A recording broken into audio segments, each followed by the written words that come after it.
munsi w'igikundiro ku munsi w'ejo ijyanwa mu ijuru rya Bikira Mariya kabisa shyiramo bihwanye wandike umunsi w'igikundiro ni umunsi ukomeye cyane. Uribaza rero ngo byifashe bite ubu tuvugana amatike reka aricyo meraho.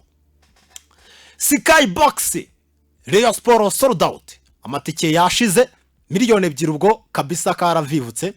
Muri executive seats sold out, amatike yararangiye aho duherukira hashize amasaha 17. Urumva ko babisohoye kare ubu kugeza amaginga ya rwose ndumva ko ibintu biri kugenda bikemuka. Hanyuma muri VVIP yarageze kuri 93 aho duherukira, muri VIP ari 91. Hanyuma classic seats byari 87. Hanyuma muri upper lower 51. Hanyuma muri lower bowl 54. Urumva ko kimwe cya kabiri bari bamaze kugura amatike. Ariko uyu munsi mukanya nizere ko turaza kubona rwose ubutumwa bugaragaza ko Stade Amahoro yuzuye.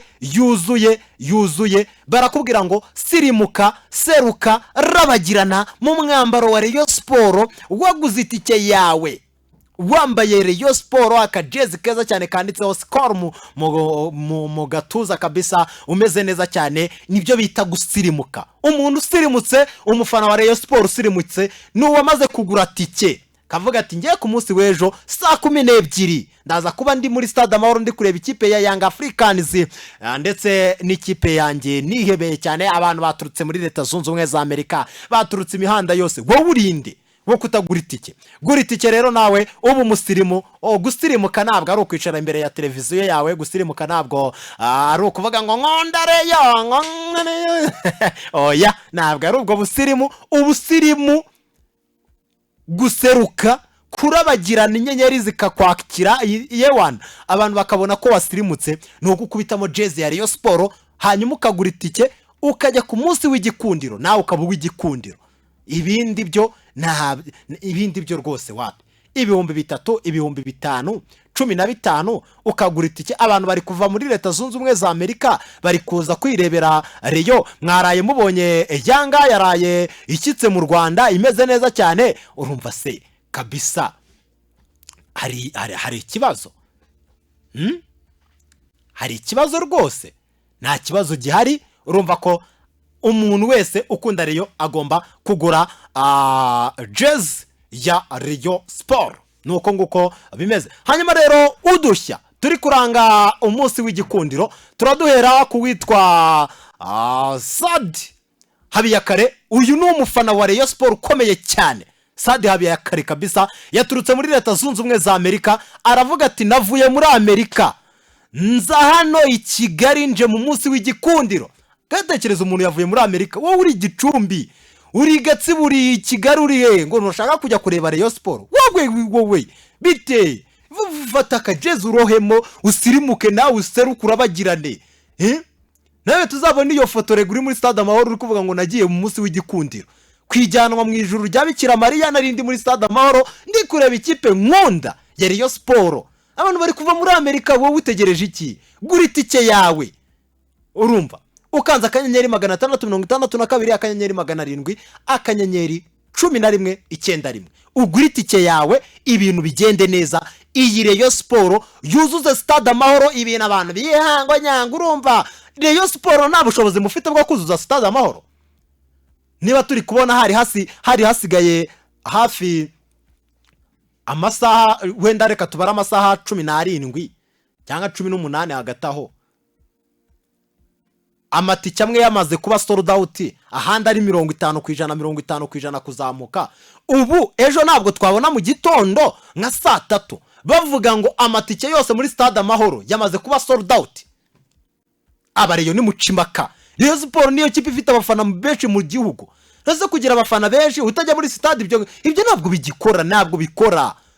Kugira ngo ugaragaze yuko uri w'igikundiro, ugaragaze yuko urabagirana, nuko ugomba kuba waguze itike. Ariko nanone abantu abareyo ntituzapfa ubusa. Jya muri Rayon Day, jya mu munsi w'igikundiro wambaye jezi ya Rayon Sport. Tutazabona umuhondo muri stade wiganje. Ibi bintu byaba ari ibara. mwabonye Yanga yamanuye umufana, yamanuye amakwasiteri, yamanuye amaritiko, yamanuye kira kitu, yaparitse ari i Kigali barimo barazenguruka, ibintu bimeze neza. Rero umufana wa Rayon Sport nawe icyo usabwa nta kindi, abakinnyi mwarabaguze, hari n'abandi bagaragaye mu myitozo ndaje mbigarukeho, ariko jya muri Rayon Day, jya mu munsi w'igikundiro wambaye impuzankano y'ikipe ya Rayon Sport. Mwarabibonye amagezi barayasohoye meza cyane, meza pe, yaba umwambaro wa mbere wa Rayon Sport, yaba umwambaro wa kabiri, yaba umwambaro wa gatatu, ni imyambaro myiza pe, ni imyambaro myiza. Ubu kujya muri chic ukagura umwambaro wawe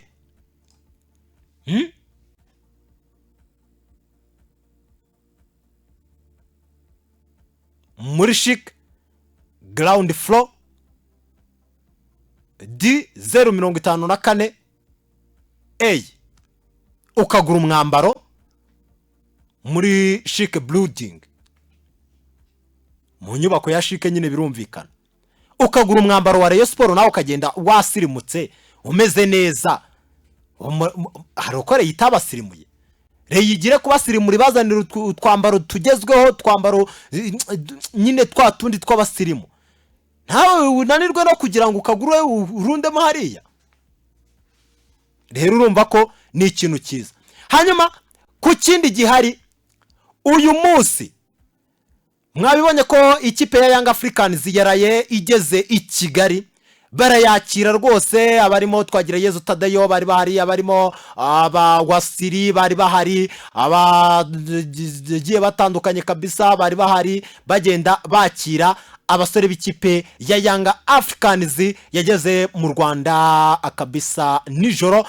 Witwa Engineer Hersi Ali Saidi, uyu nguyu kabisa mwenyewe kabisa, muramubona kabisa kuri YouTube channel, witwa Moyize terekaho kabisa, witwa Engineer mubi cyane, Engineer Ewan. Engineer yaraje ashora amafaranga, yarari kumwe na Twagirayezu Tadeyo, abaperezida b'amakipe kabisa, afite abafana benshi mu gihugu. Murabona bitwa ba Pacome Zouzoua berekeze i Kigali bameze neza cyane, Ewan bameze neza cyane ku matatuwaje agiye ateye ubwoba cyane hariya ku Ewan, ku gituto ku mubiri Ewan utsibaze avuga ati ndaze mbahitana ati akazi ntabwo nagasoje, ati ubu bintu nibwo bigiye gukara. Rero urumva ko Yanga yaraye igeze mu mujyi wa Kigali yobowe na Engineer Hersi Ali Saidi kabisa. Mwarabibonye ko witwa Ali Kamwe we yamaze kuba agera Nyarugenge mbere, aje gusukura kabisa, agenda areba uburyo bimeze. Hanyuma muri iki gitondo ubuyobozi bwa Rayon Sport, terekaho Moyize amafoto nayaguhaye, ubuyobozi bwa Rayon Sport buyobowe na Perezida Twagirayezu Tadeyo abaherekeje ikipe ya Young Africans yasuye Kigali Memorial muri iki gitondo kabisa cyo kuri uyu wa kane. Amafoto murayabona kabisa, bameze neza cyane, bambaye neza cyane. Ibi bintu nibyo bundi byagakwiye kuba mu mupira. Umupira yitsa ambiance, ni fair play.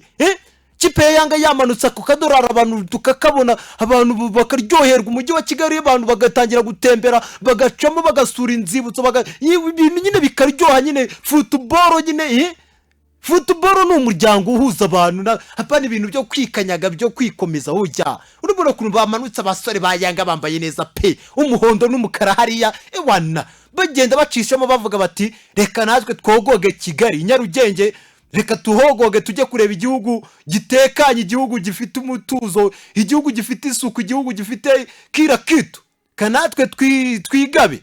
Ndababona bagenda bafata agafoto bavuga ati Ewana ibi bintu biraryoshye cyane, ibi bintu biraryoshye cyane rwose. Hanyuma nanone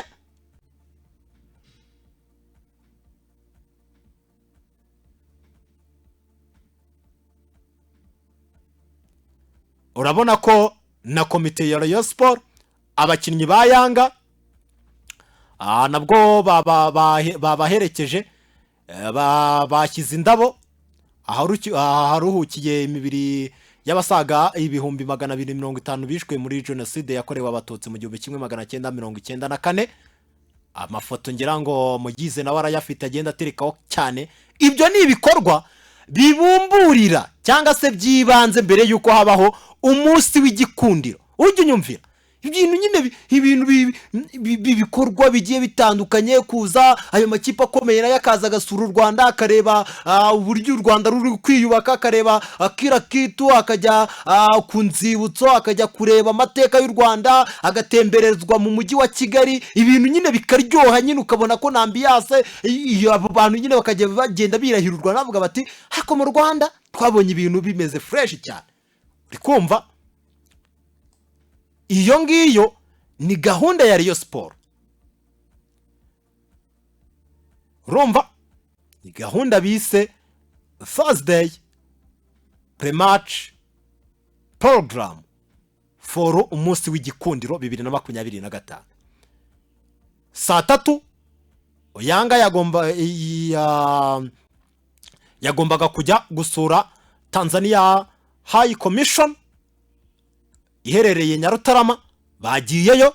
Saa 4 Rayon Sport yagombaga gukora imyitozo mu Nzove, yayikoze. Uri kumva? Hanyuma kuri iyo saa 4 Yanga yo yagombaga kujya gusura Kigali Genocide Memorial ku Gisozi. Birumvikana ni amafoto bamaze kuyabacangamo, bagiyemo. Ratch yagomberaga kubera muri hoteli, ntabwo bayishyizeho. Saa 6 yabaye. Saa 7 hagombaga kuba inama yo gutegura umukino yagombaga guhuza Rayon Sport ndetse na Yanga, ariko nanone bagahura na Minister wa Sport, bagahura i Remera. Ibi nabyo byabaye. Bagombaga kandi saa 8 n'igice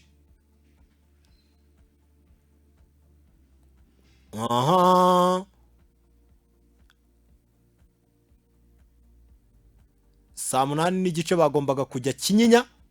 Uri kumva? Rayon Sport ndetse na Yanga naho bagiyeyo. Saa 9 n'igice hagombaga kuba press conference event itegura umukino muri Stade Amahoro. Ibyo nabyo babikoze. Saa 10 utuvugana harimo press conference ya Rayon Sport, abatoza ndetse na kapiteni muri Stade Amahoro. Ariko kandi cyo kimwe no ku ruhande rwa Yanga Africans, coach na kapiteni baraza nabo kuba bagirana ikiganiro n'itangazamakuru, press conference. Hanyuma saa 11 haraza kuba imyitozo itegura match iri buze kubera muri Stade Amahoro cyangwa se Amahoro Stadium Training Pitch ya Yanga Africans. Nuko bimeze. Urumva ko akantu kandi ngira ngo ndakabahaye. Nuko nguko bimeze kabisa, ibintu byose byagiye bimera neza. Ngira ngo murabona ikipe ya Rayon Sport uyu munsi kabisa imyitozo yari imeze neza cyane. Ewana bakoze imyitozo bitwa babagayo ko ewana igiha cyari ewana ewana nibi ntabwo bisanzwe. Rero uyu mukino utegerejwe ku munsi w'ejo saa 12 zuzuye muri Stade Amahoro. Urumva ko azaba ari ibicika. Amakipe yombi arimo aritegura, amakipe yombi yakaniye. Hanyuma tukiri muri Rayon Sport bamwita Ayabonga Lebitsa. Uyu ni umugabo kabisa wo muri South Africa. Uyu mugabo yamaze gutandukana n'ikipe ya Rayon Sport. Murabizi ko yaje nabwo bishidikanywaho bavuga bati uyu mugabo arashaka gukwepa Rayon Sport iki niki. Ariko ubu tuvugana uyu mugabo warushinzwe kongerera imbaraga abakinnyi yamaze gutandukana n'ikipe ya Rayon Sport. Rayon Sport yatangaje ko ari impamvu za famille zitumye uyu mugabo atandukana nayo, ariko niwe amanje kubitangaza abinyujije kuri Instagram ye witwa Ayabonga Lebitsa. Agenda kabisa abitangaza umugabo kabisa wari umaze gufatisha, akaba yamaze kuba atandukana n'ikipe ya Rayon Sport. Ajya kuza nabwo byaragoranye, murabizi byagiye bivugwa n'iki ngagafaranga ni gake iki niki, ariko uyu mugabo official byamaze kuba birangira yatandukanye n'ikipe ya Murera rwose. Ariko sha timing ya Rayon Sport bari muri gikundiro iki umutoza aragiye.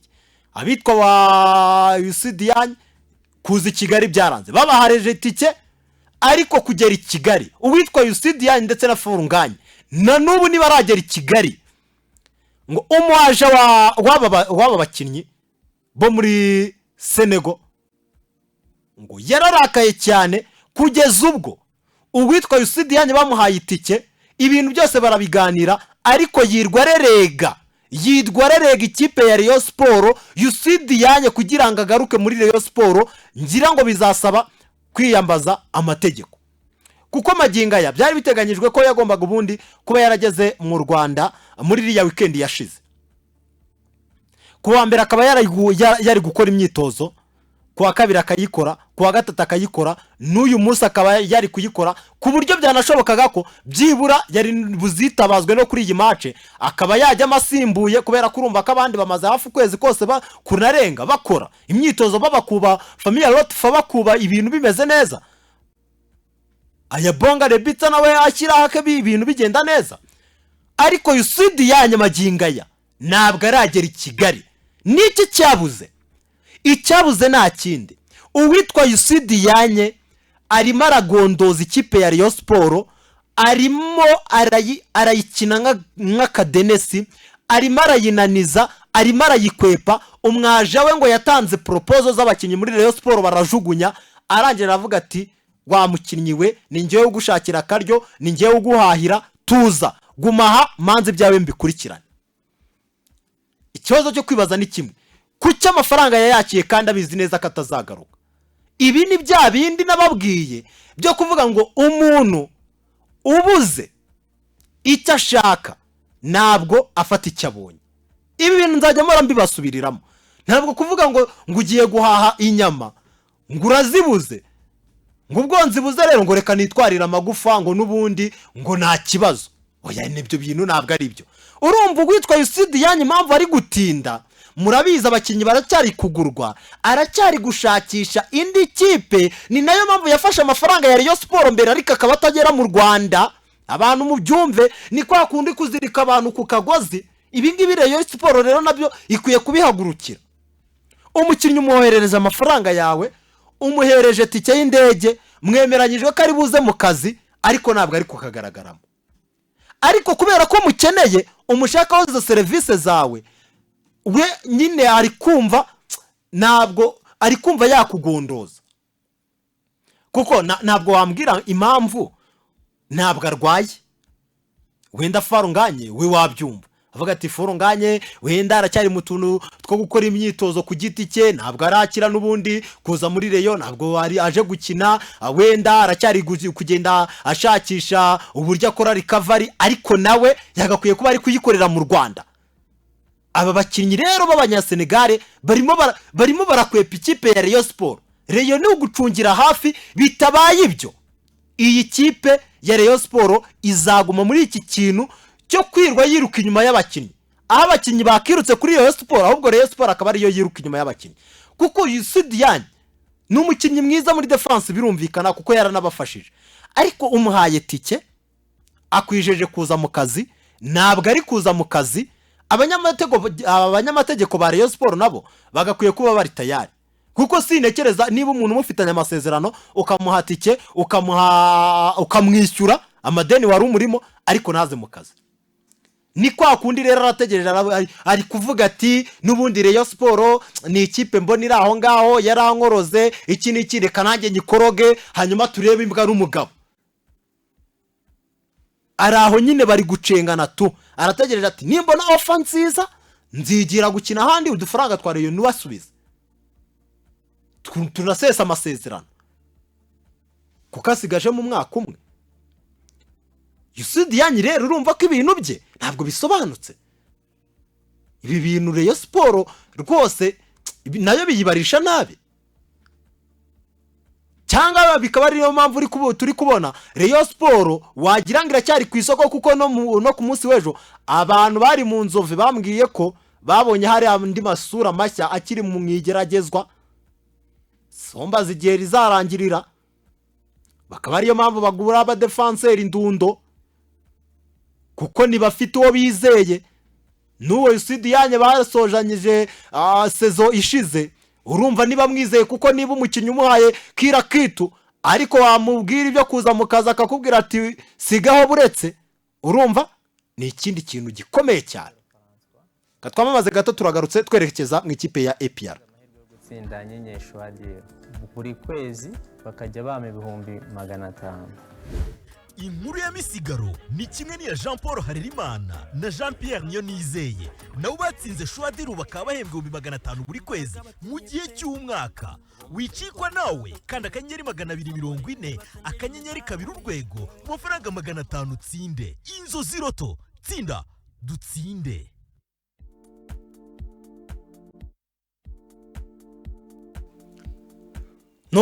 nuko kabisa byifashe kabisa bigeze ku isaha y'isa 10:40. urumva ko turacyari mu kiganiro ishingiro evening sport, aracyari Erieri Irage na Mr Nefadaya. Ariko nguko kabisa ibintu bimeze cyane, tugenda twerekeza no mu ikipe ya APR kabisa, nyamukandagira mu kibuga kabisa kugira ngo ibintu bigende neza cyane rwose. 5-5 kagenzi kako kuri kagenzi kako, nuko nguko ibintu biba byifashe rwose. Hanyuma ubwo ngira ngo kuri Rayon Sport tunazisohokamo, bona ko ku munsi w'ejo twiteze kuzabona Rayon Sport ikora ibitandukanye, abantu bakishima, ariko kandi tukabona n'umukino, kuko nabonye Yanga yamanuye rwose abakinnyi pe. Nabonye n'uwitwa John ugiye gusimbura witwa Clement Muzize, iyo ngoyo kabisa nawe yageze mu Rwanda kabisa, ari kumwe na timu yose ya Yanga. Urumva ko ari ikintu cyiza cyane, ni ikintu cyiza cyane. Hanyuma abafana b'ikipe ya APR nyamukandagira